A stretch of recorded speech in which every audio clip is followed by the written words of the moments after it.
Karen Mitchell's voice sliced through the terminal air like a blade. Look at this nappy-headed princess thinking she belongs in first class, walking up here like she owns the damn sky. The scissors flashed once, then again. Metal bit through Amara Johnson's natural curls as Brad Jensen and Tyler Walsh pinned her arms to the gate chair. Thick black coils fell like shrapnel onto the polished floor. "Cut it all off!" someone shouted. "Make her respectable!" Phones rose like torches. Passengers filmed, laughing. "Bet she's one of those diversity hires trying to play boss," Brad said, grinding one of her business cards beneath his shoe. "First class ain't a training program." Tyler leaned in with his phone, camera inches from her face. "Smile for the live stream, queen of the projects. Let the world see what entitlement looks like," a woman in the crowd cackled. "Should have stayed in coach, sweetheart. Or better yet, the bus." The laughter rolled around the gate like a wave, thick with pleasure and hatred. Amara's Cartier watch glinted beneath the fluorescent lights. Her hands stayed folded, still as marble. When she finally spoke, her voice cut through the jeers like silk drawn across a blade. "Continue," she said.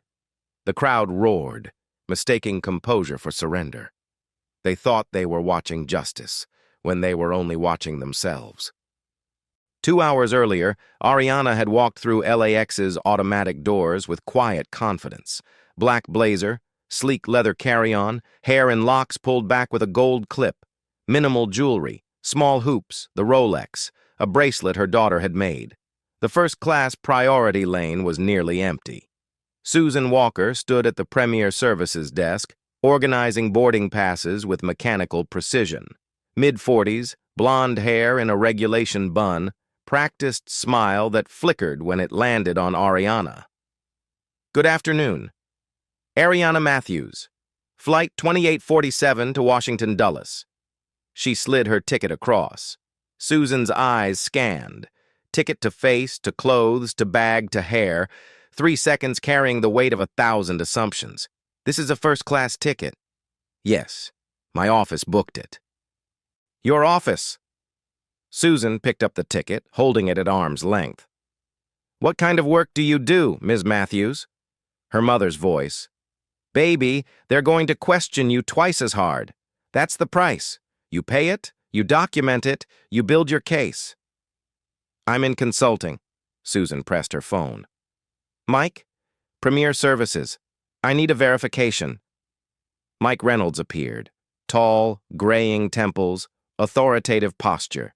He examined the ticket with theatrical thoroughness. "Where did you purchase this?" "I didn't. My employer did." "And who's your employer?" "First-year law school. Professor Hendricks questioning if she'd really written her own brief. She'd learned then. Never justify, never over-explain. A federal agency."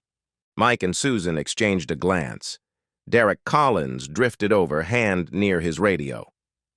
"Federal agency," Mike repeated, skepticism thick. "Which one?" At the next counter, a white woman in yoga pants was waved through first class. No questions. Under 2 minutes. Ariana looked at her watch. "I'd prefer to keep my employer confidential, but I am noting this interaction. May I have your full names and employee numbers?" The temperature dropped 10 degrees. Mike's jaw tightened. "Ma'am, we have the right to verify any ticket we find suspicious. That's security protocol." "Security protocol?" Ariana's fingers moved across her phone. "What specifically about my ticket appears suspicious? The routing? Payment method? Fare class?" She looked up. "Or is it my appearance?" Susan stiffened.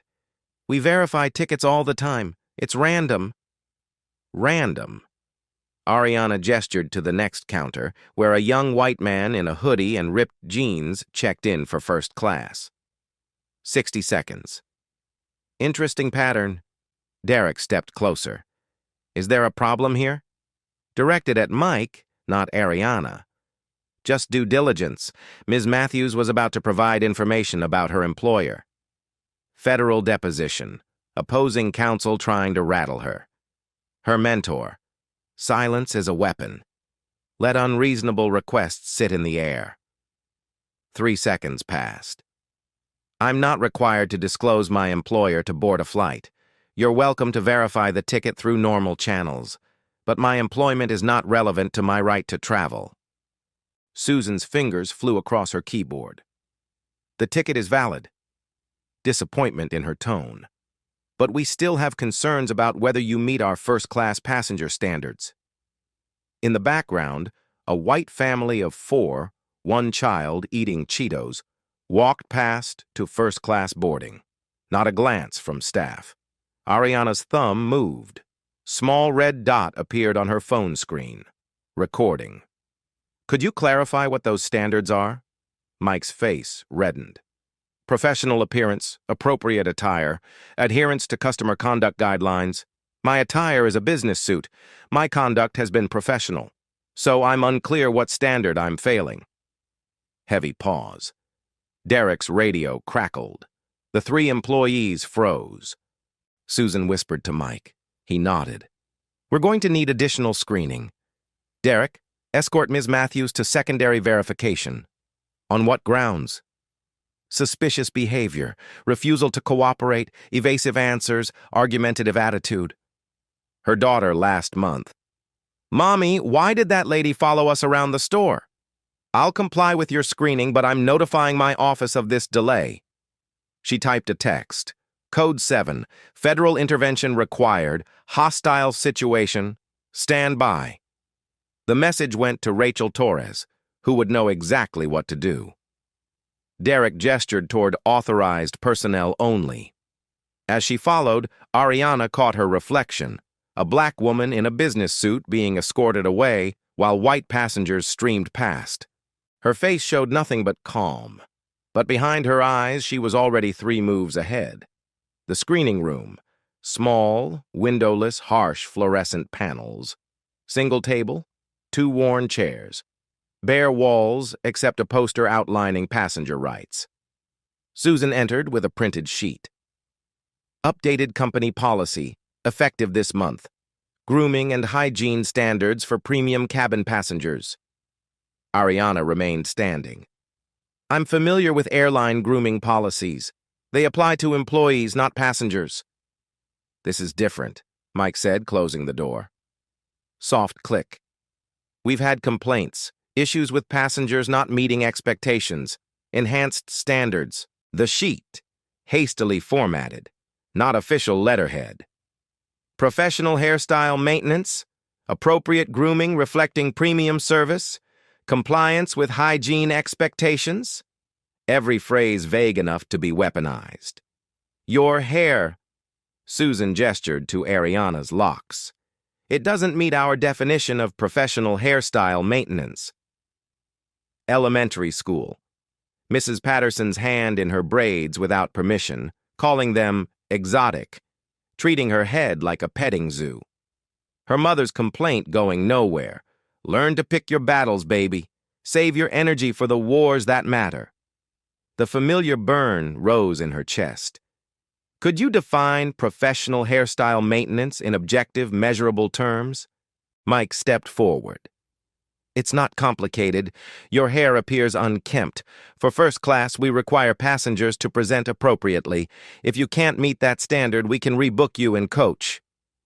My hair is clean, styled, and professionally maintained. I've traveled first class on hundreds of flights without issues. What specific objective standard am I failing? Susan showed her phone, images of women with straight, sleek hair, blonde, brunette, uniformly Western. Not a single natural texture, not a single black hairstyle. Ariana memorized them as evidence. So to be clear, your professional standard excludes natural black hairstyles. That's not what I said, Susan snapped, veneer cracking. Your hair needs to be neat. If you can make it neat, you can board. I'll make it neat for her. Mike pulled scissors from a first aid kit. Blades caught the light. 5 minutes. Quick trim. Problem solved. Senate confirmation hearing. Senator Morrison questioning whether she was qualified, tone suggesting her credentials were suspect. She'd sat there, recited every degree, every commendation, every case she'd won. Discipline over emotion, facts over fury. "You're not touching my hair. Then you're not boarding this flight." Susan's voice hardened. "Company policy is clear. You don't comply. You don't fly." Derek blocked the door, arms crossed. Ariana pulled out her phone, opened her secure federal app. Code 7 confirmed. Hostile grooming discrimination. Physical threat. Request federal intervention immediate. Prepare shutdown protocol. Message sent. Soft whoosh. Mike stepped closer, scissors in hand. "Last chance, Ms. Matthews. Let us help you look presentable or get off the property. You have no legal authority to enforce a grooming standard on passengers. This policy doesn't exist officially. And what you're attempting is assault. I'm advising you one final time. Step back, let me board, and this can end here." Susan laughed, sharp and dismissive. "Is that a threat?" "No. I'm giving you an opportunity to stop making the biggest mistake of your professional lives." She looked at the security camera, red light blinking. "Everything in this room is being recorded. My complaint will note that I attempted to de-escalate and that you escalated despite warnings." Mike's face darkened. "I'm done with this." He looked at Susan and Derek. "She's not complying. She's being hostile. We're within our rights." "Within your rights to what?" "To ensure compliance with company standards." He reached for her arm. "Do not touch me." But Derek was already moving around the table. Susan pressed her radio. "Security to screening room 3. Non-compliant passenger. Assistance required." 2 more security officers entered, filling the small space. Ariana's heart hammered, her legal mind cataloging every violation. She activated video on her phone, propped it against her briefcase, camera facing out. "For the record, I am Ariana Matthews, Federal Transportation Advisor. Today's date is October 6th. I am being physically threatened by airline employees attempting to cut my hair against my will as a condition of boarding. I do not consent to any physical contact. I am complying with all legal requirements. This is a violation of my civil rights." Then Mike grabbed her shoulders. Susan moved in with the scissors. The fluorescent lights hummed with indifference. These procedures seemed designed to target one very specific group of people. But did they have any idea who they were really dealing with? Ariana's arm shot up. The scissors grazed her wrist. Blood welled. "Stop!" Her voice sharp with authority. Susan's fingers tangled in Ariana's locks. "Hold her still!" Derek moved to her other side. The scissors snipped, experimentally, inches from her scalp. Her grandmother's hands in her hair on Sunday mornings. Each lock a prayer, a connection to ancestors. "Your hair is your crown, baby. Don't let anyone make you ashamed of your crown." "This is assault. You are committing assault on a federal official. Every second is being recorded." "Federal official," Mike scoffed, grip tightening hard enough to bruise. "Sure you are." His hand moved to her throat, not squeezing, just resting, a reminder. "You're nobody special. You're just another—" He didn't finish, but the unspoken word hung like poison. Susan's scissors found purchase. The blades closed around a lock.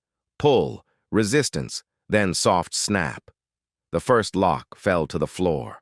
"No," Ariana whispered. Not a plea. A mourning. Commotion drew attention. Through the ajar door, passengers noticed. A woman with a stroller slowed. A businessman paused mid-call. "What the hell is happening in there?" Susan froze, scissors mid-snip, but Derek chose escalation. He opened the door wider, blocking the view, but not the sound. "Airport security, non-compliant passenger, move along." "Non-compliant how?" A young black woman, phone raised. "Because it looks like assault." "She refused to follow company grooming policies," Susan said loudly. She held up the printed sheet. "We have standards for first-class passengers." The crowd's murmur intensified. "Grooming policies for passengers? Are they cutting her hair?" This is racist as hell. An older white man pushed forward. About time someone enforced standards. People think they can show up looking any kind of way for first class. His comment split the crowd. Voices rose, passengers dividing. The situation metastasized from private confrontation to public referendum. Ariana's phone captured everything. View count climbing. Rachel had activated emergency protocol, pushing the live stream to their federal network and 3 civil rights organizations. Somewhere in Washington, D.C., phones were buzzing. Janet Holloway arrived, executive credentials swinging, terminal director. What is this? Problem passenger refusing grooming standards. Show me the policy. Susan handed over the sheet. Janet scanned it, expression hardening. This isn't official policy. Where did you get this? Employee update last week. The memo about maintaining standards. The memo was about employee appearance, not passengers. She looked at Ariana. Blood, torn blouse, lock on floor, camera. Oh, Jesus Christ, tell me you didn't actually cut her hair. She was non-compliant. What you thought, Janet said, fury dropping her voice dangerously low, was that you could humiliate a passenger based on personal bias and call it policy. She grabbed her radio. This flight is delayed, indefinitely. Clear the gate, hold boarding, get me legal. The announcement crackled. Flight 2847 to Washington Dulles is now delayed due to operational issues. Collective groan from 300 passengers. People who had been peripheral now paid full attention. Phones came out, posting, tweeting, live streaming. Ariana pushed herself up, deliberate slowness. Mike reached for her, reflex, and her composure cracked. Touch me again, she said, voice vibrating with controlled rage. And I will press charges for battery in addition to civil rights violations, one opportunity to step back. Janet moved between them. Ms. Matthews, I apologize for this misunderstanding. Misunderstanding. The word bitter. Your employees physically restrained me, cut my hair without consent, and drew blood because they decided my natural hairstyle didn't meet their arbitrary standard. That's not a misunderstanding. That's assault with a hate crime enhancement. The crowd had swelled to over 50. Multiple live streams running. View counts climbing. 847, 1203, 20451. Algorithms recognized trending content. Hashtags forming. Justice for Ariana. Airline racism. Black hair matters. Susan made one final catastrophic decision. She's lying, she announced loudly to the phones. We asked her to comply with a simple grooming request, and she became hostile. We had to restrain her for safety. This is what happens when people refuse to follow rules. They claim discrimination. The crowd erupted. Shouts of disbelief, outrage blending into cacophony. Ariana stood perfectly still. You just defamed me on camera. That's going to cost you everything. Mike stepped between them, flushed. You don't scare us. You're not special. You're just another passenger who needs to learn humility. Derek nodded. We were doing our jobs. We protected the integrity of this airline's first-class service, and that matters more than your hurt feelings. They stood united in their certainty. Susan, Mike, Derek. They had no idea that outside, Rachel Torres was boarding a federal jet with 2 DOT attorneys. They had no idea the FAA's crisis team had activated emergency protocols. They had no idea in 17 minutes their names would be national news.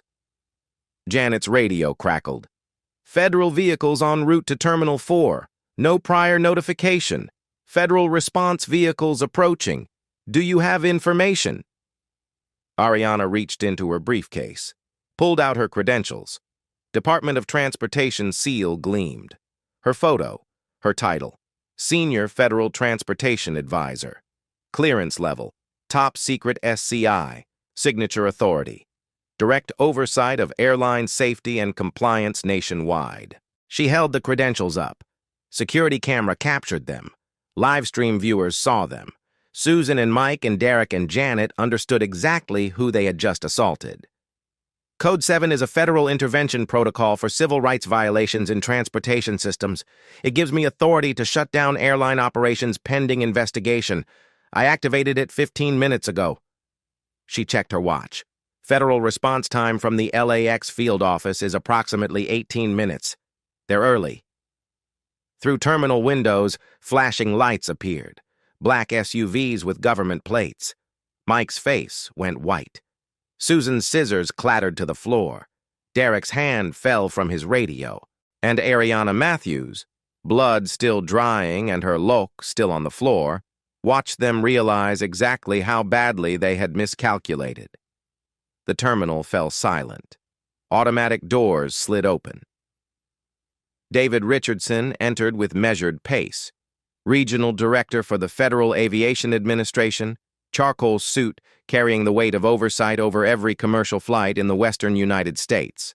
Behind him, 2 DOT attorneys with litigation cases, airport police. Richardson's eyes swept the crowd, the phones, the frozen employees, then landed on Ariana, torn blouse, blood, hair on floor. His expression shifted into something harder. Ms. Matthews, I apologize for the delay. We came as quickly as clearance allowed. Ariana stood perfectly still, credentials in hand. Director Richardson, thank you for responding to my Code 7 activation.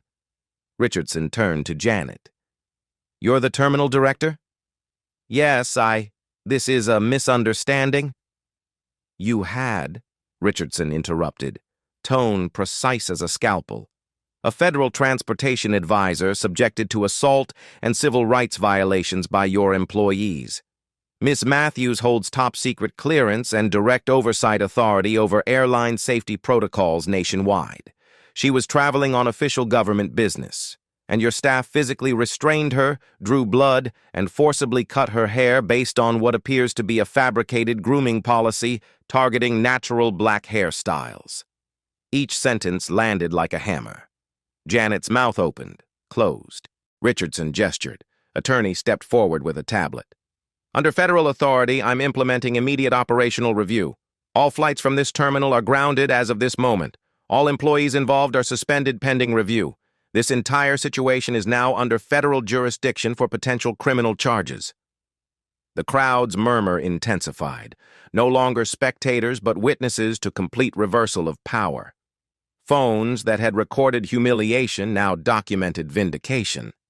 Susan's voice broke through, shrill. We were following policy. Show me the policy. Mike handed over the crumpled printout, hands shaking. Richardson scanned it, handed it to the attorney who photographed it. This document has no legal standing, no official letterhead, no authorized signature, and it directly contradicts federal anti-discrimination statutes. He looked at Susan, Mike, Derek.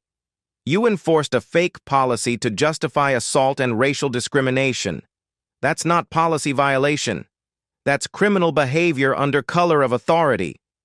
Derek stepped forward. We didn't know she never said she was a federal official, Richardson finished, voice dropping into absolute contempt. Because she shouldn't have needed to. Her credentials, her identity, her job title are irrelevant to whether she deserved basic dignity as a passenger. The fact that you're using her failure to announce her position as an excuse only proves you understood your behavior was wrong. You just thought she lacked power to do anything about it. The crowd erupted in applause, spontaneous and deafening. Passengers who had complained about delays now cheering. Phones capturing the moment. Her mentor's words when she first joined DOT. Sometimes the system only changes when its failures are exposed to sunlight so bright that darkness has nowhere to hide. Nowhere. Ariana closed her eyes briefly. This was the part she had never wanted. The spectacle, the viral moment. She had spent her career working behind the scenes. But sometimes the system only changed when exposed. She looked at Richardson. I need medical attention for documentation, formal statements from all witnesses, and full review of this airline's internal communications for the past 6 months to determine pattern of discriminatory practices. Already underway, Richardson said. Attorneys were interviewing passengers. We've got 17 people who volunteered statements, live stream footage preserved as evidence, and we've contacted the EEOC and DOJ Civil Rights Division. Janet found her voice desperate. Please, we can resolve this quietly. Compensation, policy changes, whatever Ms. Matthews needs. You'll make this right, Ariana said, turning to face her fully. By allowing complete federal investigation. By implementing mandatory bias training for every employee. By cooperating with criminal prosecution. And by accepting that your airline's operations are suspended until we determine whether this represents systemic failure or isolated misconduct. She paused. But you won't make this right for me. What happened to me has happened to thousands of black women in airports across this country. They just didn't have institutional power to fight back. So this isn't about making me whole. This is about ensuring it never happens to anyone else. Terminal silent. Passengers listening with rapt attention. On dozens of phone screens, viewer counts had climbed into hundreds of thousands. Richardson placed a hand gently on Ariana's shoulder. Medical immediately? Ariana shook her head. Not yet. First, I need to address something. She turned to face the crowd, the cameras, the hundreds of thousands watching through screens. Still bleeding, hair still damaged, blouse still torn. But she stood with bearing of someone who had never doubted her own authority. My name is Ariana Matthews. I am the Senior Federal Transportation Advisor to the Secretary of the Department of Transportation. For 15 years, I have worked to make our aviation system safer, more equitable, and more accessible. She gestured to the LOC on floor, to the scissors, to the blood.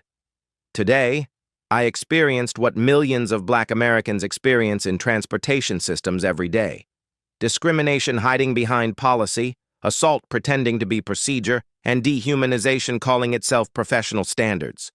She paused, making eye contact with faces, black women nodding with recognition, white passengers looking uncomfortable, everyone bearing witness. This will not stand. Not just for me, but for every person told their natural hair is unprofessional. Every passenger subjected to extra scrutiny because of skin color.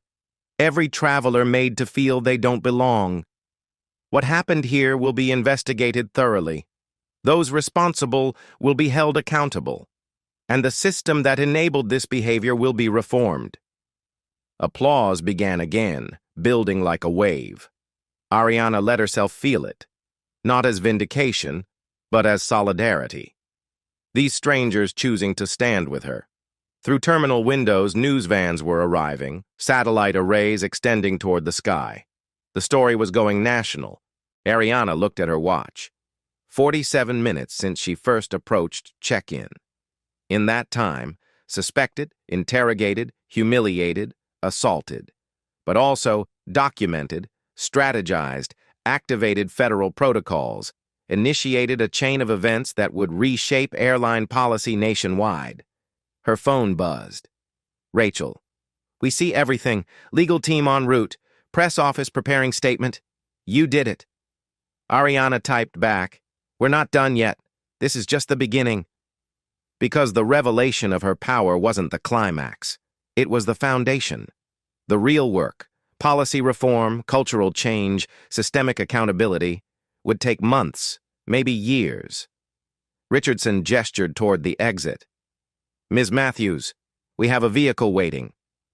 Ariana picked up her briefcase, looked one last time at Susan, Mike, Derek, three people who had wielded power carelessly and would now spend years understanding the cost. Then she walked toward the exit, head high despite the pain, dignity intact, despite everything they had tried to take. As she passed through the crowd, passengers stepped aside, not from fear but from respect, creating a corridor that felt less like a path and more like a procession. The automatic doors opened and Ariana Matthews stepped out of the terminal and into a future she would personally architect, one policy change at a time. Within 3 hours, every major news network had reporters at the scene. By evening, the footage had 47 million views. By morning, 3 senators called for congressional hearings. Justice for Ariana trended in 73 countries. The consequences unfolded with swift precision. Susan Walker, Mike Reynolds, and Derek Collins terminated immediately, barred from aviation facilities, facing federal criminal charges. The district attorney held a press conference, reading charges in flat procedural tone: assault and battery, civil rights violations under 18 U.S.C., paragraph 242, conspiracy to deprive civil rights. Derek accepted a plea deal, 3 years in prison in exchange for testimony. Susan was convicted and sentenced to 18 months. Mike accepted a plea for 3 years. Their careers destroyed, their futures permanently altered by a decision made in a windowless room at LAX. The airline faced $12 million in fines, distributed to victims of discriminatory practices. Independent audit revealed 17 complaints of racial discrimination in 18 months, all dismissed or inadequately investigated. Stock price dropped 23%. Board members resigned. The CEO appeared on television to apologize. But the most significant consequence emerged from policy changes Ariana had been drafting for months. Her assault gave them urgency and political will. The Crown Act, create a respectful and open world for natural hair, had languished in committee. Ariana's case became the catalyst. Within 3 weeks, brought to the floor. Representative Michelle Garcia held up the photo of Ariana's loc on the airport floor. This is what discrimination looks like when we allow vague, professional standards to mask racial bias. Ms. Matthews has briefed presidents and testified before this very Congress, and she was assaulted because her natural hair was deemed unprofessional by people who had never examined their own prejudices. The Crown Act, passed with bipartisan support, rare in divided Congress, made possible by viral clarity of Ariana's case, prohibited discrimination based on hair texture and protective hairstyles, required federal contractors to implement bias training, created enforcement mechanisms with real penalties. The president signed the legislation 3 months after Ariana's assault. Rose Garden ceremony. Ariana stood behind her, wearing new suit, hair in freshly maintained locks that had grown back thicker and more defiant. When the president handed her the pen used to sign the bill, she held it like a weapon that had won a war. This law is named in honor of Ariana Matthews, whose courage reminded us that civil rights are lived experiences that demand concrete protections. The president turned to Ariana. Thank you for refusing to accept that discrimination is ever acceptable.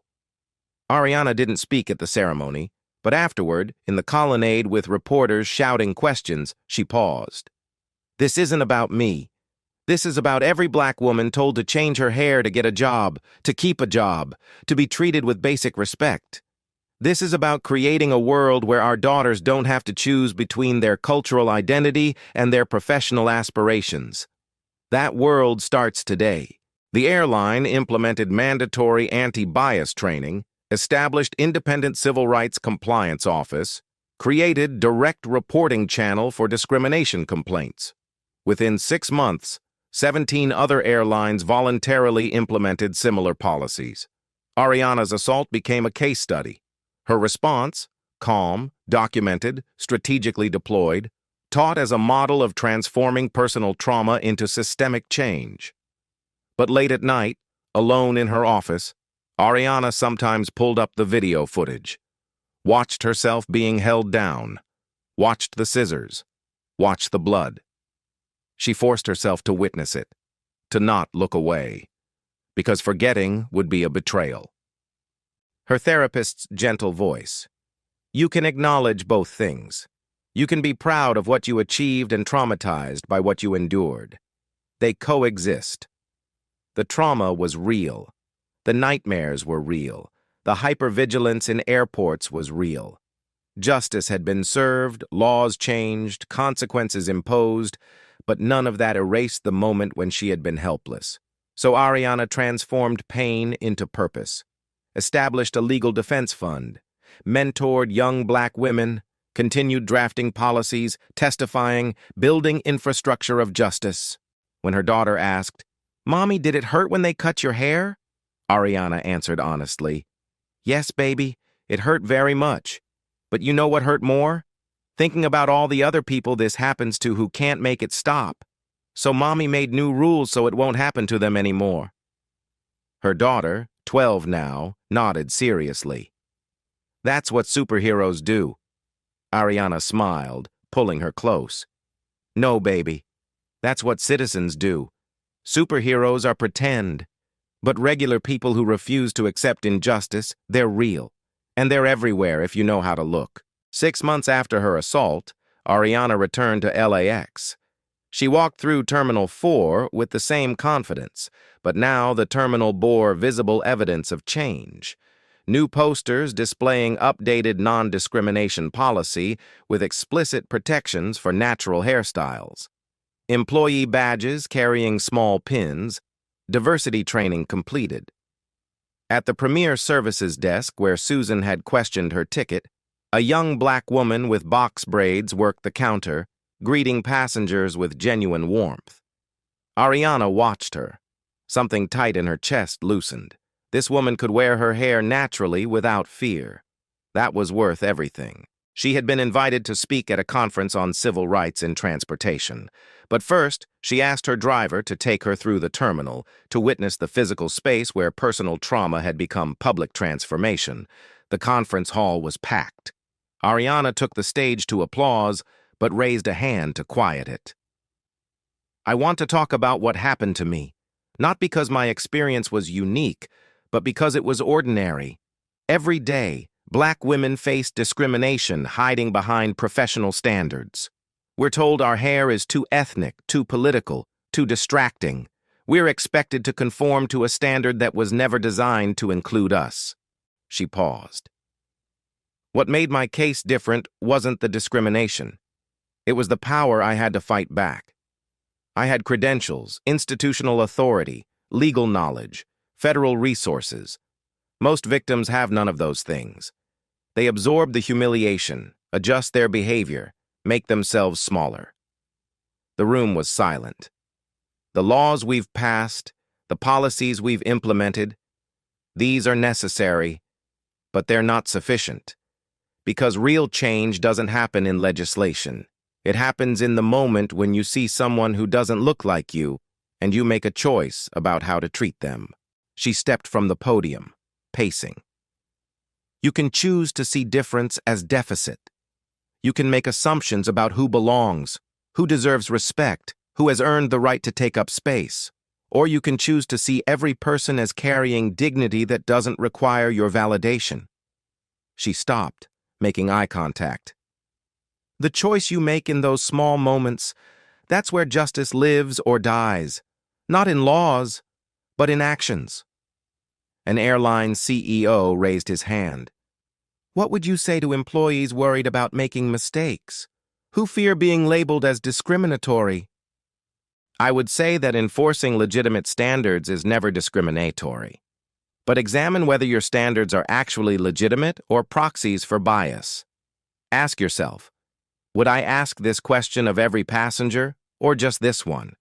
Would I enforce this policy consistently? Am I uncomfortable because someone is violating a rule or violating my expectations? She leaned forward. Genuine professionalism, actual security concerns, real policy violations are objective. They don't change based on race or hair texture. If you're enforcing truly neutral standards with consistent application, you're not discriminating. But if you're creating standards to exclude people who make you uncomfortable, examine your own bias. A young black woman in the back. What do we do when we're being discriminated against but don't have your resources? Ariana felt the weight of that question. You document everything. Record if you can. Take names. File formal complaints, even if you think nothing will happen. Patterns of discrimination only become visible when people report them. One complaint might be dismissed. 100 complaints create a federal investigation. She held up her phone. This device is a tool of accountability. Use it. And connect with civil rights organizations, NAACP, ACLU, local advocacy groups. They have resources, legal support. You don't have to fight alone. Her first mentor at DOT. You're not here to make them comfortable. You're here to make change inevitable. Keep building the case until resistance becomes irrelevant. I want to be clear, Ariana said, voice taking harder edge. What happened to me was not a teaching moment. It was an assault. I didn't choose to be a symbol. That was forced on me. So while I'm grateful laws have been changed, I also want to acknowledge the cost. She touched her hair briefly. I lost something that day I can't get back. Not the hair that grew back, but the sense of safety in public spaces, the ability to travel without hypervigilance, the trust that authority figures would treat me fairly. Those things were stolen, and no legislative victory restores them. The room had gone quiet, but I made a choice about what to do with that loss. I chose to ensure it meant something beyond my personal pain. I chose to transform trauma into policy, violation into protection, anger into advocacy. That was my choice. It doesn't have to be everyone's choice. Sometimes survival is enough. Sometimes healing is the entire work. She looked at the hundreds of faces. What I want you to take from my story is not that you should wait for something terrible before you act. I want you to prevent the terrible things. I want you to build systems where people like me don't have to deploy federal authority just to be treated with basic respect.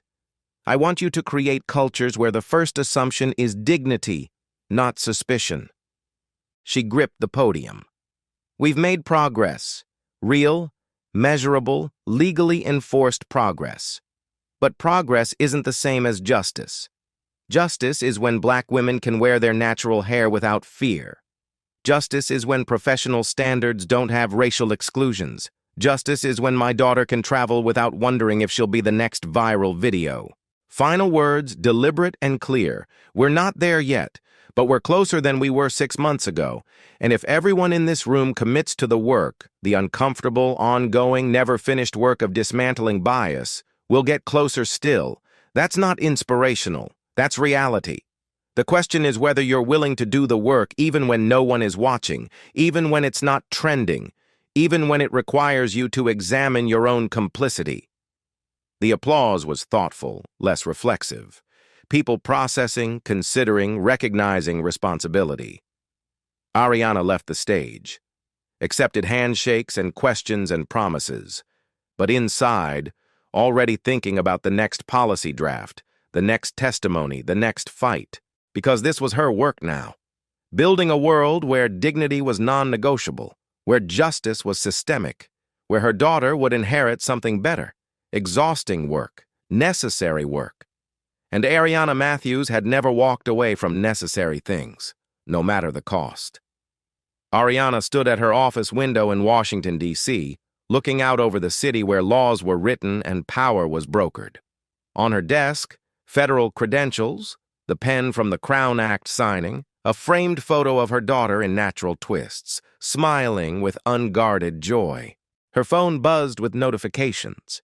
Messages from strangers sharing their own stories, emails from journalists, invitations to speak. Each message represented someone who had witnessed what happened and decided it mattered. Small ripples in a larger wave. But waves required more than one person's effort. They required collective action, sustained pressure, millions of individual choices that accumulated into movement.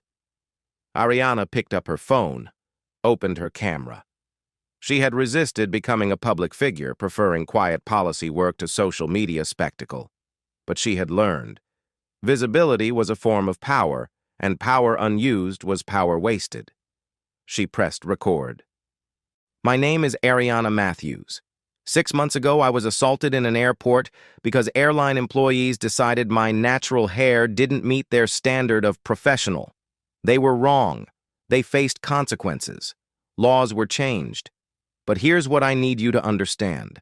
My case was only possible because I had institutional power to fight back. Thousands of people experience similar discrimination every day, and their stories don't go viral. Their assaults don't lead to federal investigations. She paused, making eye contact with the lens. So I'm asking you to do something. The next time you witness discrimination, in an airport, in a store, in a workplace, anywhere, don't just record it. Don't just share it. Actually intervene. Use your voice. Use your presence. Use whatever privilege or power you have to say, this isn't acceptable. Her expression intensified. I know it's uncomfortable. I know it's easier to be a passive witness than an active ally. But silence is complicity. Witnessing without acting is just sophisticated indifference. And the people being discriminated against don't have the luxury of comfort. So why should you? She set the phone down, camera capturing her full frame against the office backdrop. Federal seal, law degrees, commendations, visible markers of authority earned through excellence. You don't need my credentials to make a difference. You don't need federal power or legal expertise. You just need the willingness to recognize injustice and refuse to accept it as normal. She leaned forward. Every single person watching this has a code 7 of their own. A moment when you can activate your personal power to stop something wrong from continuing. Maybe it's speaking up in a meeting when someone makes a racist comment. Maybe it's reporting discrimination to HR instead of just feeling uncomfortable. Maybe it's supporting a colleague being treated unfairly. Maybe it's just refusing to laugh at a joke that demeans someone's identity. She picked up the pen from her desk, holding it to the camera. This pen changed federal law, but before it did that, it was just a tool waiting to be used. You're the same. You're a tool of change waiting to be deployed. The only question is whether you'll choose to act or choose to preserve your comfort at someone else's expense. Her expression softened slightly. I'm not saying it's easy. I'm not saying you won't make mistakes or face pushback or experience consequences, but I am saying it's necessary. Because the alternative, a world where discrimination happens unchecked because no one wants to make a scene, that world is unacceptable. That world is the one my daughter will inherit if we don't build something better. She stood, camera capturing her full presence. The next time you see injustice, you have a choice. You can ask yourself, why should I get involved? Or you can ask, why wouldn't I? The answer you choose will determine what kind of world we build together. She walked closer to the camera. Dignity doesn't need permission. Justice doesn't wait for an invitation. And change doesn't happen because systems suddenly decide to be fair. It happens because people like you decide that enough is enough. She reached out, touched the screen. Your code 7 is waiting. The only question is whether you'll activate it when it counts. Because the next person being discriminated against might not have my resources, my credentials, my platform. But they'll have you. And that has to be enough. She stepped back. Will you be a witness or will you be an ally? Because witnesses watch, allies act, and the world needs more people willing to act. She stopped the recording, uploaded the video with a simple caption, your dignity, your power, your choice. Just code 7, your dignity, your power. Within an hour, 50,000 views. Within a day, 2 million. Within a week, translated into 17 languages, shared by civil rights organizations on 6 continents. But the numbers didn't matter as much as the stories that began flooding her inbox. Stories of people who had activated their own Code 7. A teacher who stopped a colleague from making a racist comment. A store manager who fired an employee for following a black customer. A lawyer who reported discriminatory hiring practices. A teenager who stood up for a classmate being bullied. Each story was a small victory. Each intervention was a crack in the foundation of systemic oppression. Each choice to act was a vote for the world Ariana was trying to build. She sat down at her desk and began drafting her next policy proposal, energized not by viral success, but by concrete evidence that people were willing to do the work. Because that was what mattered. Not the applause or media attention or social media metrics. What mattered was the young black woman at the airport counter, wearing her natural hair without fear. What mattered was the child who would grow up in a world with one less discriminatory policy. What mattered was the person who would never experience what Ariana experienced because someone else had activated their Code 7. That was justice. Not perfect, not complete, but real and measurable, and built one choice at a time by ordinary people who refused to accept injustice as normal. Ariana looked at the photo of her daughter, at that unguarded smile, at that crown of natural hair worn with pride. "This is for you, baby," she whispered. "This is for all of you." Then she returned to her work, building the future one policy at a time, knowing that somewhere out there, someone was watching her video and making the choice to act, to intervene, to activate their own Code 7. And that was how change happened. Not in grand gestures or viral moments, but in the accumulated weight of millions of small choices to choose justice over comfort, courage over silence, action over witnessing. Dignity didn't need permission. Justice didn't wait for an invitation. And the world Ariana was building, the world her daughter would inherit, was being constructed right now by people who had decided that enough was enough. The only question left was, would you be one of them?